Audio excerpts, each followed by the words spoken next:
Hi friends. ప్రస్తుతం మనం కలియుగంలో బతుకుతున్నాం. కలియుగం అంటే మీకు నాకు అర్థం కావాల్సిన విషయం ఏమిటంటే, కలియుగంలో మనుషులకు స్వార్థం నిండిపోయి ఉంటుంది. ఒక మనిషి తోటి మనిషి గురించి ఆలోచించే సమయము, వారి గురించి చూపించే ప్రేమాభిమానాలు అనేటివి ఏమి ఉండవండి.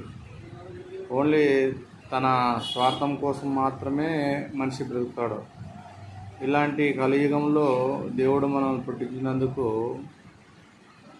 మనము బాధపడాలో సంతోషపడాలో అర్థం కావడం లేదు.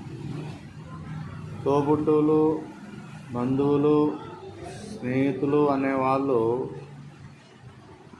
మనకంటే ముందు యుగంలో చాలా సంతోషంగా, చాలా ప్రేమాభిమానాలతో ఉండేవారు. కానీ ఈ కలియుగంలో అవన్నీ కరువైపోయినాయండి.